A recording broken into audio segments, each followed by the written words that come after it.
Hello ladies and gentlemen, it is Beast Mode 9000 here with another video, and today we are going to be watching 10 more brutal IndyCar crashes by Demise 90. This is actually a two-part series. This is part 2. If you want me to watch part 1, check it out and react to it, I will do that as well. I'm actually wearing my Daniel Ricciardo F1 shirt to get ready for this. I know I'm wearing an F1 shirt. It's not an F1 video, but it's in the same ballpark as IndyCar. So I'm very excited for this. I watch IndyCar sometimes. I keep up with the sport more than watching it, but I've probably seen some of the crashes on this list, but I will tell you what crashes I have and have not seen. I cannot wait to check it out. So what better time than right now? Let's get right into it. And play. At the end of 2022, I made a video highlighting 10 brutal IndyCar crashes. This wasn't a video to glorify the brutal crash. Wanted to say also real quick, if you hear background noise, that's my heater going. It's kind of cold in my room right now, so just to keep myself a little toasty, I got my heater going. So sorry if the background noise is a little distracting. I'll try and make it not be as distracting if it is, but I do kind of need the heater going because it gets like an ice box in this damn room. So just wanted to let you know what that background noise was. That could happen in IndyCar racing, but rather just to highlight how things can change in a split second, and it's all part of it. I had no idea how successful that video would become. It's the third highest viewed video on my channel at the time I'm recording this, so naturally I had to make a follow-up. Once again, there will be no fatalities in this video, but there are some accidents that did have life-altering Hey, if the video's popular, gotta make a part 2. And they are not ranked in any particular order in terms of how brutal the accident actually was. The crashes picked for this video were a combination of ones that just didn't make the cut for the first one, and ones that were suggested in the comments from the last video that you guys felt should have been included in the first one. If you haven't seen the first video, I'll link it in the description below. So with that being said, let's get right into number 10. Alrighty, here we go. The 2020 Indy 500 was definitely a weird one, as it took place in the height of the COVID-19 pandemic. The race was held with no fans in attendance, and for the first time in the race's history, it didn't take place around Memorial Day weekend. It took place on August 23rd. With 5 laps to go, Spencer Pigot would lose control coming out of turn number 4, right into the resulting in a pit wall, right? brutal impact with the attenuator at the end of the pit wall, which due to the Indianapolis Speedway's unique design is always kind of at risk at being struck by a car in an accident coming off the 4th and final turn. Oh, big crash into the attenuator. No. That's right, hitting that Spencer Pigot. This is going to cause a red flag for sure because they're going to want to finish this under green. Right at the pit attenuator, right on the very end. Big crash. Oh boy. You'll see, but if you ask me, I think that safety screen saved his life. Race in spectacular style. Yeah, right here. Replays already. This hurts. Already way loose, loses it, brushes the wall, not super hard, and then it just hooks itself, and that's the worst case scenario right there. Yeah. He's going over 100 miles an hour and comes to effectively a full stop. Listen here. Oh. Christ. And that is why we have this new safer screen, because I really believe, Townsend, that just saved his life. Those tires, if those tires would have come over the top of the car and hit him in the head, who knows what would have happened. Yeah. So he gets to see the target, and God almighty. That he's in for a wall. That's a hell of a hit. Spencer was transported to the local hospital for precautionary purposes, but he would fully recover and would be released the same day. The 2006 Champ Car race at Road America saw a brutal crash in the Turn 11 kink, which is a very high-speed turn. Catherine Legg, who was having a fantastic day just outside the top 5, had a rear wing failure going into the kink. Immediate loss of downforce resulted her spinning off the track into the wall, flipping violently. No! Holy shit. Huge incident. Huge incident. It's Catherine. Is it Catherine Legg's car? The PKV I don't like that. 20. Lots of I don't like that, racetrack, full course, yellow, huge crash. The safety team from Champ Car quickly on the scene. This is the flat-out kink right before Kettle Bottoms. It is the white knuckle area of this racetrack. Set blinder. Watch up here. She's already off the track. She left the track. She already got loose. And then the car. Wow, look at how high that thing got. Up into the fence. Now, Oh. once the engine breaks off. Yeah, and those rolls too, man. Jesus. And the tub dispelling Didn't it land upside down too? wheels coming off. Yeah, it After landed seeing upside down. how vicious this crash was, it is God. truly remarkable and amazing that Catherine Legg got out of this car completely unharmed from this accident. Wow, really? Oh, damn ads. Us YouTubers, we like ads if they're on our own videos, but if they're on a video we're reacting to or just watching on our own time, we hate them. That's how it works. Now, hate to pause the video, ladies and gentlemen, but I am pretty thirsty, and I think I know the best solution for some quick hydration and to get more pumped for the rest of this video. Let's hear about our sponsor for today's episode, that being Dubby. And now a word from our sponsors. Have you ever wanted to have focus and energy without those godforsaken jitters and the crash afterwards? Well, now you can with Dubby. Dubby is an energy supplement company and it has no sugars, fillers, or artificial dyes. Just mix in the powder with 8 to 12 ounces of water, stir or shake well, and there you go. You are all set. Not to mention they have a bunch of different flavors as well, like blue raspberry, Dragonade, which is dragon fruit and pink strawberry lemonade, Dub Sludge, which is Granny Smith apples and their secret sauce, Push and Punch, which is fruit punch and lemon lime blend, and many, many more. So if you would like to see all they have to offer, then go to www.dubby.gg and look at their incredible lineup of flavors as well as their incredible lineup of merch, like this awesome hoodie. And make sure to use the promo code BEAST9000 to get 10% off your next order. Yes, that is BEAST, all capitals, 9000, 9000, to get 10% off your next order from Dubby. Now, is it just me, or is it a little hot in here? That's much better. Look at this awesome shirt, ladies and gentlemen. You can get one of your own or some other designs as well at my merch store. Yes, that is right. Link is in the description down below, and I'll probably put it in the comments too. Go and check out my merch store and go and check out Dubby as well. Have an awesome rest of your day, and let's get right back to the video. We are returning to the Indianapolis 500 with another attenuator incident, but this time in 1989 with Another Kevin attenuator Kogan. accident, Kogan okay. would lose control off of the fourth turn, get into the inside wall where his car would actually split in half Oh, from is this that one where first impact. he goes down and then pit he would road? hit the Yeah. attenuator. That is nowhere near as padded and as intense as it is today. In the pit area, a serious accident in the pit area, but look at Kogan. The car cut in half. The car in half, but Kevin Kogan climbs out. This accident occurring up at the head of the pit area. The crews are there, no fire. I haven't seen this one in years. And once again, a tribute to the safety of these cars. Kevin Kogan climbs out of his broken and split machine. Now here is the situation. Let's just watch. Coming off of the fourth turn. Oh, you're right Kogan there. taps Wow, the he just outside broke away. wall. Oh, wow. God, that's a hard hit. The inside wall. That inside and then wall the hit end of the was pit wall. harder than the Now, attenuator there hit, is because he an hit the attenuator barrier with right there at the end of the just pit the side of the wall. car. There is also an ABC Sports camera right He hit at that. the end of that pit like wall. he hit the inside wall of the side of his car Now, too, but like very, he very slow. kind of just brushed the Behind the attenuator a pace little bit. car. Here is He more that so hit it with camera the- at the end of the pit wall. He You hit see the Kogan inside wall. sliding. He comes down. Really hard. Now watch. Yeah, he just hit the attenuator with like Kevin Kogan the tire that was impacts kind of the broke end of away. the attenuated barrier, which absorbed And then the a great deal little- of the energy in that impact. Thankfully, near the front of main the car. impact with that was with the rear of the car, which Yeah. was basically already removed from the Looks front like he half did of the hit it car that Kevin with a little Kogan bit was of the sitting. front of his car, And too. despite how Not a gruesome this lot, crash though. looked, to everyone's surprise, Kevin Kogan just jumped right out of the car completely unharmed.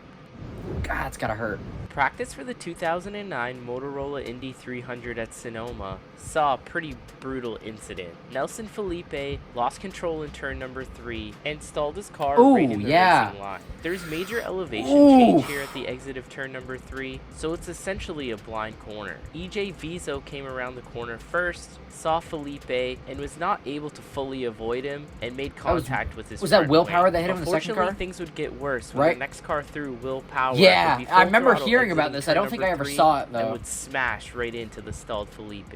in an God, absolute man, vicious right hit. here. Replay spun again. Now Watch what this. spot? It's the second hit. Oh, man. Oh, Okay, the, so- the Viso got So him. Beeson clipped him. Wow. And then here comes willpower. And there's Bam! nothing you can do at that point now. Now, the mistake that was made there by Philippe was he got on the brakes to slow the car down, and instead of just letting the thing to roll to get, but you need to let the car roll and get off the racetrack. You have to get off the racetrack in a situation like that. Wow. Here comes EJ. Wow. Got the nose of the car. And the left and EJ's left rear. Right. EJ's lucky to just get away with it. Here comes power right in the groove. Left rear off. Will just. Yeah. And it hit him in a bad position. I can't. That looked like it hurt. Not good. Both drivers were airlifted from the track to a local hospital, as Will Power had 2 fractured vertebrae and Nelson Felipe suffered a fractured ankle. Both drivers also received concussions in the incident, and this would also result in both drivers missing the remaining 4 races of the 2009 IndyCar season, including Look at the debris, man. Some of that debris got wicked high. The 2001 IRL race at Texas Motor Speedway is Davey Hamilton's wreck? Brutal accident involving Davey Hamilton. Yes, sir. Jarrett Schrader lost an engine. This one hurts. The second turn, made contact with Davey Hamilton, which catapulted him into the outside wall. Like that, it is Davey Hamilton involved, along with Sarah Fisher. This one's iconic. Yeah, Davey Hamilton, the yellow and red car that appeared to have a lot of damage. Sarah Fisher's down to the inside. Well, they're taking. Oh, contact was made between Schrader and Sarah Fisher back there. She just kind of ran over some stuff. But Schrader and Hamilton, when they got together, let's see what happens as they. Oh, Schrader blew his engine. Yeah. Look at that. Yeah. Everybody was a victim of circumstances right there. It wasn't anybody's fault. When that engine let go, Schrader couldn't do anything. Hamilton tried to go to the outside to miss him, but got caught up and into the fence. Boy, he took a ride. Yes, he did. That oil was just Davey everywhere. hit that fence Hamilton wicked hard too. But boy, he backed buddy.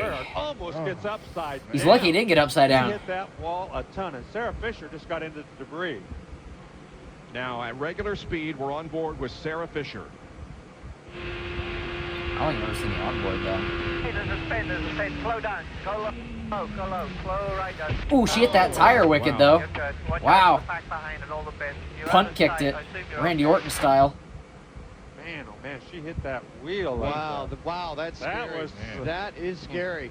Even for Sarah Fisher, that was a very scary accident, smoking a wheel like that in the middle of the racetrack, especially back then with no aero screen, driver completely exposed. Very scary situation. Unfortunately for Davey Hamilton, he would suffer pretty severe injuries to his legs and feet. The injuries were actually so severe that doctors believed amputation would be the best option for him. Davey would undergo 23 operations to reconstruct his feet and legs, and only after 5 months after the crash, he was able to stand again, but his next year would require the use of a wheelchair. He decided to take retirement after this accident for kind of obvious reasons, but that would not last, as he would compete in 8 IndyCar races between 2007 and 2011, including the 5 Indy 500s in that time frame. And in his first race back, the 2007 Indy 500, he would come home in 9th place, which is an incredible feat given the circumstances that he was put in after this accident. That's awesome, and it's a miracle he could stand after only 5 months. For the 2017 oh yeah, Sebastian.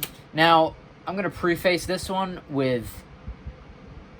This one's hard to watch. This one is very reminiscent because there's a side-by-side video of this one and Gordon Smiley's wreck. Gordon Smiley, same corner, same track, died instantly. It looks a lot like Sebastian Bourdais' wreck. Sebastian hits the wall kind of like this, right? When he goes toward it, Gordon Smiley hit it like this. Just split the car. Gordon Smiley died instantly. And there's a side-by-side of it on YouTube that showed Bourdais and Smiley's wreck at the same time. They look near identical. It's scary as hell. It's the wild wreck. This one Bourdais had a vicious accident, Oof. as he was currently the fastest car to take part so far. On his 3rd of 4 qualifying laps, things would unfortunately go south. Both in the 231s, the first driver to put any lap in the 231. So far, trouble! Oh. What a crash! Yeah. Oh, yeah, I forgot he got upside down, too. Oof, yeah.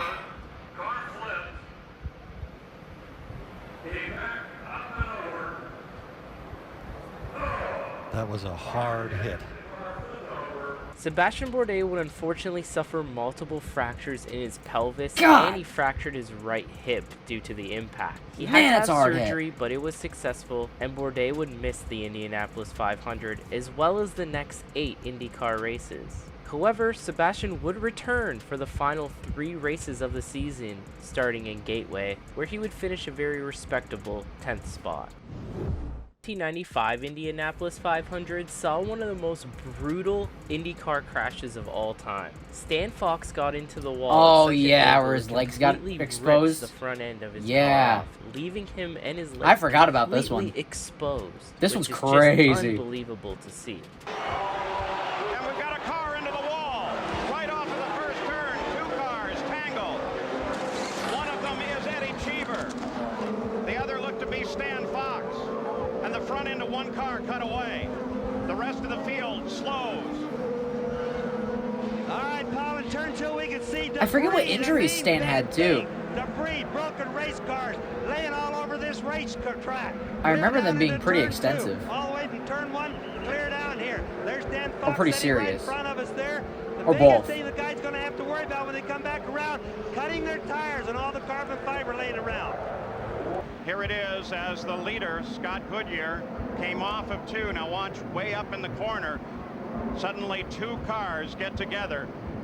And that was Cheever and Fox. The field darts to the inside. Many using the warm-up lanes, which were only built here a few years ago, but probably saved many drivers here today. Stan Fox looks like he got into the wall incredibly hard.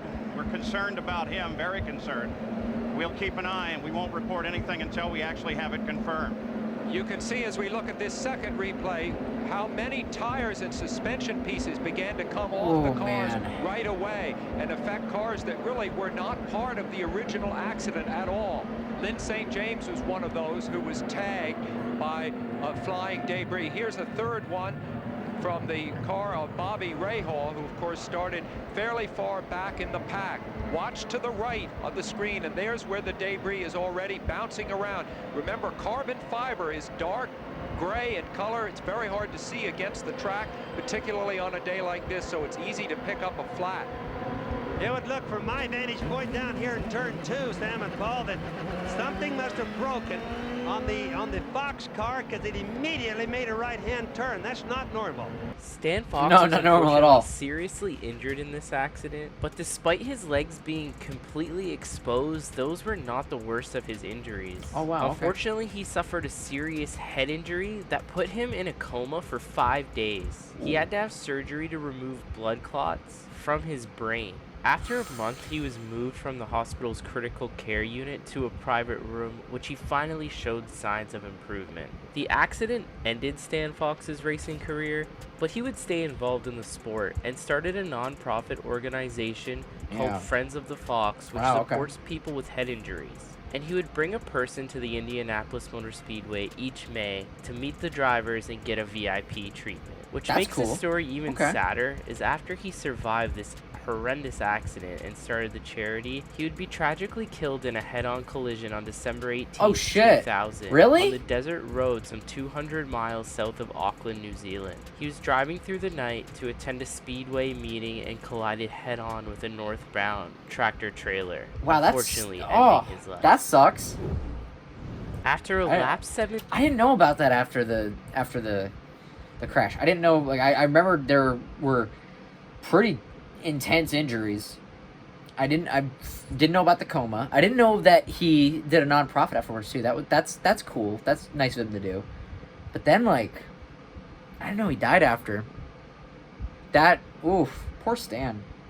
Rest in peace, man. That sucks. Restart. The 2018 AB Supply 500 at Pocono Raceway. Oh, is this Robert an Wickens? extremely brutal crash that took out several drivers and unfortunately left one of the most impressive and promising drivers to come into the sport with several injuries, including becoming a paraplegic.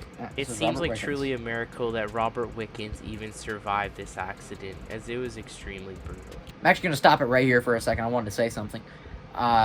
Robert Wickens' wreck looks a lot like Kenny Breck's crash from Texas, so I recommend watching Kenny Breck's crash as well, because they look very similar. But what's interesting about Kenny Breck's crash is that is the highest recorded G-force ever survived by a human being at 214 Gs, I think. It's crazy. It was part of my research, one of my research papers for college. So it's a wild wreck. I recommend checking it out. And it looks a lot like Robert Wickens, what you're about to see right here. And sadly, Robert Wickens was left a paraplegic after this. This wreck's not nice to watch. Canada's Robert Wickens. Oh, that's going to be tight through there. Oh, early touch. Oh, my God. Oh, that's Robert Wickens. Yep. And his teammate is into him as well, James Hinchcliffe. Yep. That was ugly. Yeah, ugly's not the word for it. That was frightening. Big. Frightening. That's even an understatement. That's on the inside here. There's Hunter Ray braking sidewards, and look at that. Wickens just climbs over 28 and up into the fence. It was a vicious impact. That is the fastest part of the racetrack. You know, you're wide open, two cars contact, and the angle at which they darted off into the wall and the fence was severe. So yeah, that angle. Certainly we're thinking and hoping for Robert Wickens right now. Oh, look at the the tire. Watching that in the slow-mo as the tub did not break apart. Look at the tire. Look at the tire, Look at the tire, the suspension. That if I can circle it while I edit it, I'll show you. The facility so at this get a point. bigger eye on it Part in of case the you miss side it. pod caught in the fence. This is the view from Zach Veach. That's Simon Pagenaud to the right. Still there with Sebastian, or Simon. Still there. Clear. Oh, yeah. Wow. Stay low. Great heads-up driving from Veach to stay low and stay off the brake pedal. Here we go with Hinchcliffe. It'll be 2 rows up ahead there. Stay low. Stay down. Ooh. Oh, that was Fittipaldi that hit Fittipaldi. Hinchcliffe. You okay, buddy? He's lucky he didn't get hit again, too. You know, Man. oftentimes in that situation, Paul, with that secondary impact, I've had that before. You just can't breathe for about 40 seconds. It knocks the wind out of you, and your crew's trying to talk to you, and you want to talk, but you literally cannot verbalize anything. You're just out of breath. Here comes the red machine from Schmidt-Peterson Motorsports, Robert Wickens. Right with, looking. This in-car is crazy to watch, too. Still there. Wickens goes over him. Man! Doesn't take much at all. It was a very, very light touch, but just pretty aggressive racing for the first lap of a 500-mile race. But that's what IndyCar is. When the green flag drops with these guys, they just go. Just an extremely unfortunate wreck and terrible circumstances. Robert Wickens, it was his rookie year in IndyCar. He still ended up winning Rookie of the Year. Wow, he was very lucky to have survived. He had a whole novel of injuries. He had a spinal fracture, a neck fracture, tibia and fibula in both of his legs, fractures to both his hands and his right forearm, a fractured elbow, 4 fractured ribs, and definitely the most severe, the spinal injury, which left him paralyzed. Although to this point Wickens has not returned to the IndyCar series, he did return to racing in 2022, driving in the IMSA Pilot Challenge. He would drive a Hyundai for Brian Herta Autosport. And no, he wasn't just out there riding around. He would actually go to Victory Lane in back-to-back races. Good for him. Glen, and then at Canadian Tire Motorsports Park, which I got to see in person, and that place went absolutely nuts when he won. And what made that win even more impressive is that Robert didn't even sit in that car until the start of the race. He missed the entire qualifying and practice day for the birth of his child. So that made that win even more special, and I'm super excited to see what he can do in 2023. Really awesome to hear that Robert Wickens is back racing again. I didn't know that. That's inspirational. That's really cool. That's awesome. Good for him. Really good for him.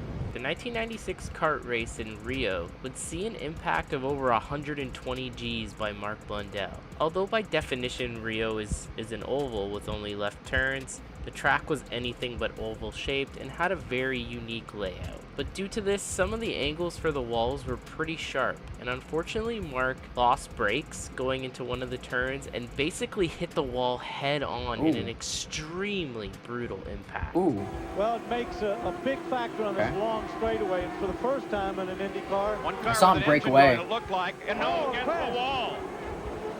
That looks like Mark Blundell. he looks like he's okay, but he's moving in the car. Mark Blundell, a stream of smoke. I don't know if it was because the engine went or because he was already losing it. Hard against the wall, but he climbs out immediately, and of course the yellow comes out. So we're in our second yellow. Oh, yeah. Oh, his motor was definitely going. Somebody was very lucky there. That looked almost. Oh! Oh, that's a lucky impact. That's a lucky impact for him to walk away. And I'll tell you who else. Yeah, he's was lucky he lucky. didn't go dead head on into that. Maybe not so lucky. Let's hope he's okay. He's down on the ground. And that's of course, the IndyCar safety team. Dr. Steve Albee was the man over him. That was more of a Sebastian Bourdais angle. He's lucky that wasn't Past square right head on. His teammate tucks his nose under his Yeah. leg. Not a good angle to hit the wall. Car does what it's supposed to, though. That disintegration is good. Mark Blundell would amazingly get out of the car under his own power, but he immediately fell to the ground, and he actually had a broken foot and ankle, which forced him to miss 3 races. But he would return for the infamous 1996 Oh, God, that's a hard hit. US Wow. 500 at Michigan International Speedway. Man, real time, that's even worse. And now we've made it to number 1 on Alright, the here we list, go. and you probably knew that this one was coming. Oh, is it Alex That is Zanardi? Alex Zanardi. Yeah. At the 2001 American Memorial at yeah, this one's ugly. This one's real ugly, ladies and gentlemen. If you've ever seen like a NASCAR race or something, you know how the drivers sit. So just picture a car spinning, and he gets hit right in the driver's door. IndyCar doesn't have driver's doors. You're sitting in a cockpit.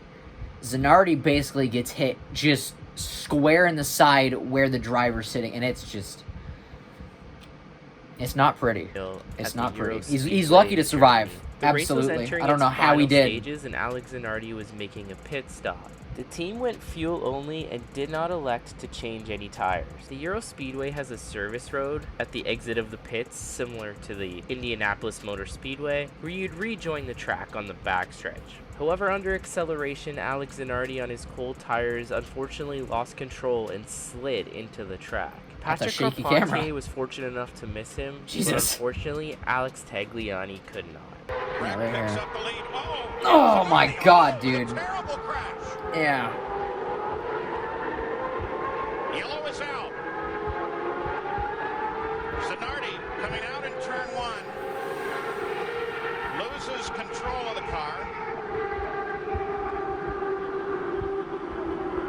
Incredibly, Alex Zanardi would survive this accident, Oh my God, but man. unfortunately part of his legs did get severed in the impact. He would also nearly lose 3/4 of his blood volume. Wow. But with the quick thinking of the medical team and rapid medical intervention, they saved his life. They would also have to further amputate what was basically left of his legs in a 3-hour-long surgery to clean up and facilitate the closing wounds. But if you would think that this would stop Alex Zanardi from getting back into No shit, he was race actually car, racing again? You're absolutely mistaken. He would return to the driver's seat in the European Touring Car Championship in 2003. Wow. And he would continue to race in touring cars for the next several years.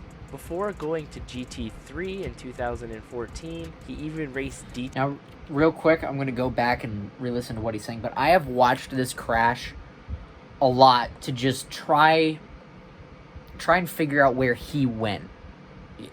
You know, if you know what I mean? Like, I can't figure out where he went, and part of me wants to know, part of me doesn't, because that's one of the most brutal wrecks I've seen in my life, in any series. It's,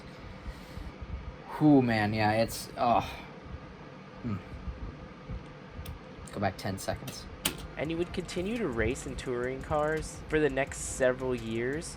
Before going to GT3 in 2014, he even raced DTM in 2018, and then we last seen Alex Zanardi in 2019 when he raced in the WeatherTech IMSA Sports Car Championship for the Rahal Letterman Lanigan BMW team. Wow. And he would also make one start in the Italian GT Championship.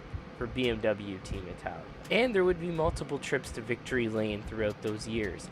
But on top of that, Alex would also take up hand cycling, where he'd go on to absolutely crush that as well, winning 4 gold medals in the Paralympics and multiple gold medals in World Championships. But one of the coolest things was at the 2003 German 500, before the start of the race, Alex took to the track and completed the final 13 laps that he didn't get to compete on the day of his accident. And he didn't just go out there and ride around. He was putting some impressive lap times. In fact, if he was qualifying, he would have started 5th in the race. It was a pretty cool moment and a little bit of closure for Alex Zanardi. Well, that's gonna wrap up today's video. Wow. Thank you guys so much for tuning in. As always, subscribe to my channel for more racing content just like this. Leave a comment, like the video. Either way, your feedback is greatly appreciated, and I hope to see you guys on my channel again. Take care, everybody. That was a great video, and that's awesome to hear that Alex Zanardi's racing again. Like, that's really cool. Good for him. So, ladies and gentlemen, that was 10 more brutal IndyCar crashes by Demise 90. If you want me to react to part 1, like I said in the intro, then definitely let me know in the comments. He said subscribe to his channel, and I'm going to do that because I really appreciate when people make top lists like this, whether it's 10, 20, 30. They actually describe what led up to the wreck, what injuries, if there were any, the driver had, etc. I like that. I really like that, instead of just showing it and then, you know, sometimes they put like a text graphic on screen. I like actually hearing the person and hearing what they have to say about the wreck, giving their 2 cents on it. So I'm going to subscribe. Like, this is great. I just subscribed right now. Turned on all my notifications. You should too. If I remember to do it, I will leave a link to Demise 90's channel in the description down below. They've only got about 4.8k subscribers at the time of me recording this, so they deserve more. Like, they did a really good job with this. So yeah, go subscribe to Demise 90. Go check out more of their content. And hey, subscribe to me while you're at it too. Go check out more of my content. Make sure to go buy some Dubby as well with my promo code BEAST9000. Make sure to go check out my merch store on TeePublic. Everything will be in the description down below. Same with following me on Twitter and Instagram. That'll be in the description down below as well. Hope you have an amazing rest of your day. Much love to every single one of you, and I will see you soon. Peace out, y'all.